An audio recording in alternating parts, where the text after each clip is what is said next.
learn about potential and kinetic energy. But before we go into that, I want to go through a very quick overview on what we will be studying these next few months. And we're going to basically go into and look at energy and physics. So, if you look on your paper, you basically have this same concept map, but you have a little few things that you're going to have to fill in. So, let's start off over here on this left side. So when we look at physics, physics is really the study of energy. Okay? Now, we measure energy in a variety of ways, and we will be looking at, dependent on what type of energy we're measuring or what we're measuring about the energy. Now, the energy is transferred in three ways, which are conduction, radiation, and convection. Now, we have already talked about convection because we talked about convection currents. And basically, so you really already know what convection is. It's the transfer of energy due to what? Uneven heating. Yeah, but uneven heating. So that uneven heating causes what to rise? Hot. And what to sink? Cold. So that's the convection. That's the way energy is transferred through convection, is that rising of hot and lowering of cool. We will be talking about conduction and radiation next week. And then we'll obviously review convection also. Now, what we need to realize is that energy is classified in two ways. All types of energy can be one of two things. They can be potential energy or they can be kinetic energy. Potential energy is the energy that is stored. Kinetic energy is energy in motion. So what most people don't really think about is that these are classes of energy. Every single type of energy out there is one of these or the other. A lot of students, and truthfully some teachers, will say, oh, you have potential, kinetic, heat, electrical, mechanical, but you know what? That's not true. Because there is potential heat energy or kinetic heat energy.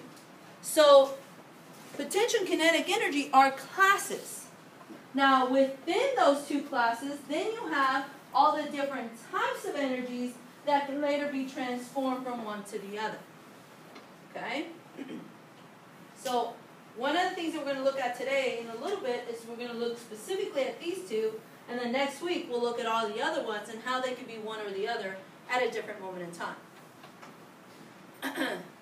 Then, after that, we're going to look at how you can describe energy and what energy can do. Specifically, the forces that occur because of energy. If you don't have energy, nothing's going to move. So we're going to be looking at forces, how unbalanced forces cause a change in motion, and how they move. We're going to be looking at how we can make those forces help us, and basically change the amount of force we put into it, so we can make our job a little easier through simple machines. When those forces cause a change in motion, we're going to be looking at how they cause that change in motion, be it in the way of increasing their speed, changing their position, changing their direction. So we'll be looking at both speed and acceleration. And then the last section, hopefully we can get to it, because it's going to be dependent on time. We'll look at how energy travels. And energy travels in waves. And we're going to see there's two different types of waves. There's electromagnetic waves, and then there's mechanical waves. Now, we really already talked a little bit about one type of electromagnetic wave, which is the colors. Remember we talked about the colors when we said in the stars? Remember that? and I said, red shift, blue shift, and I said, as I'm coming closer to you, the wave is getting closer together. Yep. So I'm turning more what? Red. More blue, very good. Around it. As I'm moving away from you, the waves are moving farther away from each other, they look more red. So we talked about the electromagnetic spectrum in the sense of color when we talked about stars. Hopefully we'll get to a point where we're going to talk about all the different types of electromagnetic waves as well as the mechanical waves, which means that we'll talk about sound, which is a mechanical wave, or light, which we just talked about a little bit, which is an electromagnetic wave. Okay? So this is really an overview of what we're going to do. Alright? Any questions?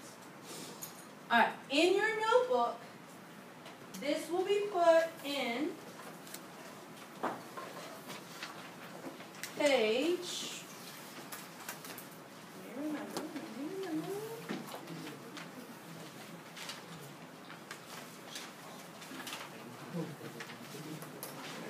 Alright, so this is going to be put on page 143.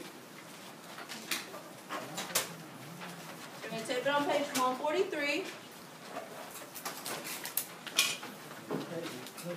And then on page 142, right now I want you to write the following question, which you will have to answer.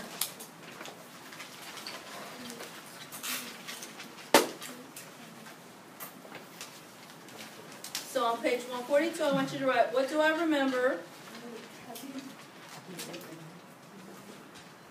about physics